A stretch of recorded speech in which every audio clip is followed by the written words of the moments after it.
Hello friends, welcome to SSC coaching centre. दोस्तों, आज के वीडियो में देखेंगे हम नाव धारा वाले क्वेश्चन। ठीक है, जिसमें मैं आपको बता दूं कि नाव अगर दी गई है तो नाव को एक्स से डिनोट करते हैं।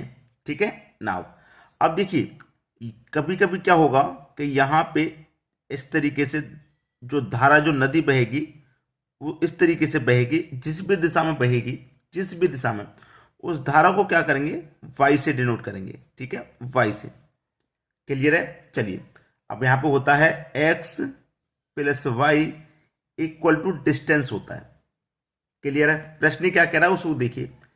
एक नाविक स्थिर जल में, स्थिर जल का मतलब है पानी स्थिर है, कहीं भी वो नहीं बह रहा, एक जगह स्थिर है। स्थिर जल में 8 किलोमीटर पर घंटे की चाल से नाव चला सकता है। ठीक है, नाव को क्या चला सकता है? 8 की चाल से चला सकता है। यानी मैंने क्या बताया था कि नाव को एक्स से दिखाएंगे। ठीक है, तो वो नाव को एक्स से हमने दिखाया, यहाँ पे वो 8 किलोमीटर पर घंटे की चाल से चला लेता है। ठीक है, चलाने के बाद क्या है, उसने बोला है यदि नदी का जल प्रवाह 3 किलोमीटर हो, नदी का जल प्रवाह, ठीक है, यहां तो चला रहा था वो शांत जल में, स्थिर जल में। यहां कहा है कि जल का प्रवाह 3 किलोमीटर पर घंटे हो, यानी कि जो नदी है वो 3 किलोमीटर पर घंटे की रफ्तार से बह रही है इधर, और नाव भी इधर ही चल रही है। तो जिस तरफ नदी बहेगी उसी तरफ नाव चलेगी, तो भाई नाव की गति बढ़ जाएगी। कितनी बढ़ जाएगी? 3 किलोमीटर पर घंटे की गति से क्या बह रही है? धारा, नदी बह रही है। कितनी की? धारा को हमने क्या बोला? वाई से दिखाएंगे। तो वाई कितना दे रखा है? 3 किलोमीटर पर घंटा। ठीक है, तो कितना हो जाएगा? देखिए, 8 की चाल नाव की है, 3 की चाल आपकी धारा की है, तो 8 और 3 11, यानी कि डिस्टेंस 11 किलोमीटर पर घंटे की स्पीड से वो चलेगी। ठीक है, 11 किलोमीटर प्रति घंटा आपका आंसर है। आसानी से समझ में आ गया होगा, बी ऑप्शन बिल्कुल सही जवाब। चलिए अब देखेंगे अगला क्वेश्चन। अगला क्वेश्चन है, एक नाव शांत जल में 13 किलोमीटर पर घंटे की चाल से चल सकती है। नाव यानी कि एक्स प्लस वाई, यही तो बताया। यानी कि नाव को एक्स से दिखाएंगे हमने बोला, और शांत जल में नाव की चाल कितनी है? 13 किलोमीटर प्रति घंटा। ठीक है, प्लस फिर बोला यदि धारा की गति 4 किलोमीटर पर घंटा है, यानी कि वाई 4 किलोमीटर पर घंटा है, 4 किलोमीटर पर घंटा है, तो 13 और 4 कितना हो जाएगा भाई? 17। 13 और 4 कितना हो गया? 17 किलोमीटर पर घंटा। ठीक है, चलिए अब यहां पे आसानी से हो जाएगा। 68 किलोमीटर धारा के अनुकूल, कितना? 68 किलोमीटर धारा के अनुकूल चलने में नाव को कितना समय लगेगा? अनुकूल का मतलब क्या है भाई? अनुकूल का मतलब कि जिस दिशा में धारा बह रही है, पानी जिस दिशा में बह रहा है उसी दिशा में नाव चले। ठीक है, 68 किलोमीटर अनुकूल चलना है धारा के। और यहां पे हम जब चल रहे थे, ये हमारी नाव है और ये हम धारा के साथ में चल रहे हैं 4 किलोमीटर, तो 1 घंटे में 17 चलेंगे। हमें चलना कितना है? 68, तो 17 से डिवाइड दे, तो 17 चौके 68, यानी कि 4 घंटे में चलेंगे। ठीक है, 4 घंटे में, सी ऑप्शन बिल्कुल सही। हमसे पूछा कितना समय लगेगा। जो टाइम स्पीड डिस्टेंस का फॉर्मूला होता है समय बराबर दूरी बट्टे 4। इससे भी आप इस क्वेश्चन को कर सकते हैं। ठीक है, इससे भी कर सकते हैं। दूरी हमारे पास 68 की दी गई है, चाल हमारे पास कितनी की है? देखिए, नाव की चाल 13, पानी की चाल 4, नाव और पानी की दोनों को मिला के 17 की चाल। ठीक है, तो 17 चौके 68, 4 घंटे में चला जाएगा भाई। ठीक है, आसानी से समझ में आ गया। चलिए अब देखेंगे अगला क्वेश्चन। अगला क्वेश्चन है, एक नाव धारा के साथ 3 घंटे में 18 किलोमीटर जाती है। धारा के साथ, देखिए, ये एक्स हमारी नाव की चाल होती है, प्लस वाई हमारी धारा की चाल होती है, और एक्स और वाई इक्वल टू कितना होता है? डिस्टेंस, जिसके दूरी होता है। अब यहां पे हमसे बोला है कि 3 घंटे में 18 किलोमीटर जाती है। 3 घंटे में, 3 घंटे में भाई 18 किलोमीटर जा रही है, वो 3 घंटे में जा रही है 18 किलोमीटर, तो 1 घंटे का मान निकाल लीजिए आप। 1 घंटे में कितनी जाएगी? वो 6 किलोमीटर, यानी कि x प्लस वाई कितना हो जाएगा? 6 किलोमीटर हो जाएगा। ठीक है, अब यहां पे हमसे बोला है कि शांत जल में नाव 5 किलोमीटर पर घंटे की चाल से चले, यानी कि नाव की चाल हमें कितनी दे रखी है? 5 की, प्लस तो धारा की गति ज्ञात कीजिए। धारी यानी वाई की गति हमें पता करनी है क्या है। ठीक है, जबकि x प्लस वाई दोनों 6 के बराबर है। y का मान निकालना है तो निकाल लो, y बराबर 6, प्लस का 5 इधर आके माइनस का 5 हो जाएगा, तो y की वैल्यू निकल के आएगी, 6 में से 5 माइनस कर दो तो 1। ठीक है, 1 निकल के आएगी, यानी कि धारा की जो गति है वो है 1 किलोमीटर प्रति घंटा। पहला ऑप्शन आपका सही आंसर हो जाएगा। सभी को आसानी से समझ में आ रहा है। चलिए अब देखेंगे हम अगला क्वेश्चन।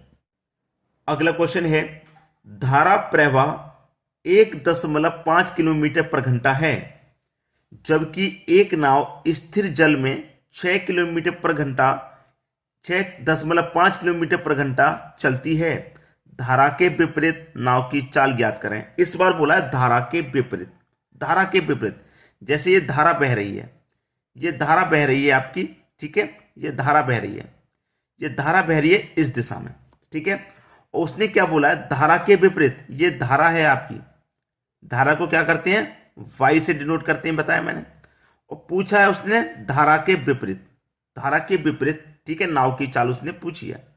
धारा के विपरीत नाव की चाल, ठीक है, नाव की चाल मतलब एक्स, ठीक है। अब यहां पे अच्छे से कर लेंगे आप। जब एक ही डायरेक्शन में जाते हैं भाई, जिस डायरेक्शन में हमारी धारा बह रही है उसी डायरेक्शन में नाव चलेगी, तो दोनों को जोड़ देते हैं, धारा की गति और नाव की गति को। लेकिन अपोजिट चलेंगी तो दोनों का जोड़ेंगे नहीं, अंतर कर देंगे, ठीक है। एक्स माइनस वाई, दोनों का क्या कर देंगे, अंतर।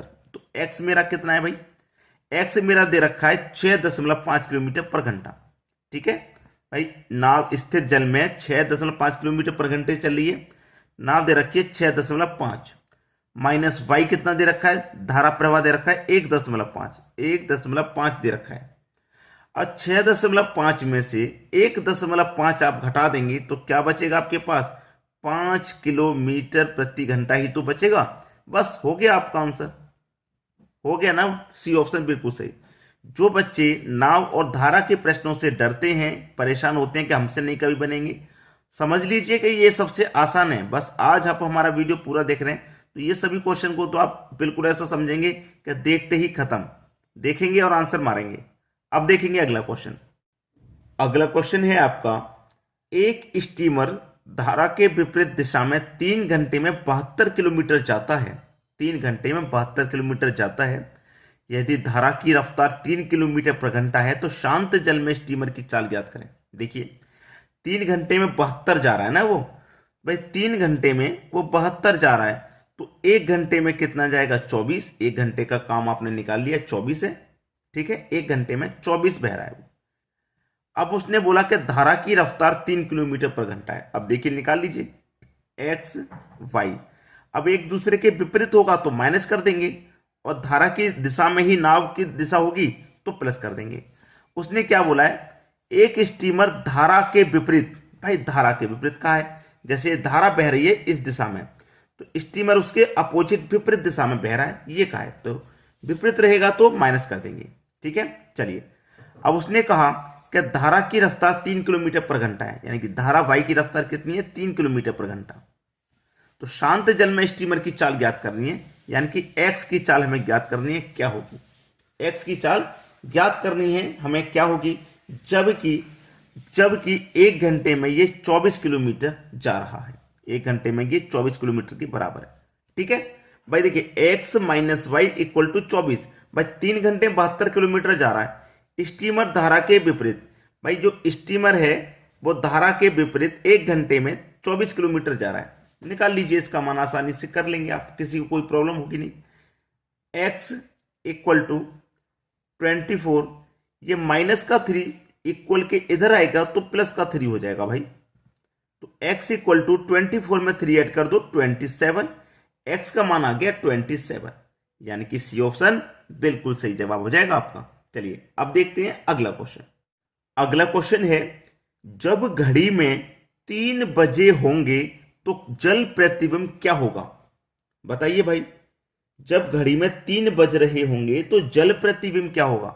ये क्वेश्चन नाव और धारा का नहीं लिया, अलग से लिया गया है, आपके लिए होमवर्क के लिए दिया जाएगा। ये प्रश्न आप करके बताएंगे इस प्रश्न का आंसर क्या होगा। अगर आपसे नहीं बने तो आप मुझे कमेंट करिएगा, मैं इस क्वेश्चन को करा दूंगा अगर आपसे नहीं बने। वैसे तो मैं होमवर्क के लिए वही क्वेश्चन देता हूं जो आसान होता है, और ऐसा नहीं है कि ये प्रश्न मैंने कराए नहीं है, बहुत बार ही मैंने ये प्रश्न कराए हैं, बहुत बार, तो आसानी से कर लेंगे आप, इसीलिए मैंने आपको होमवर्क के लिए दिया है।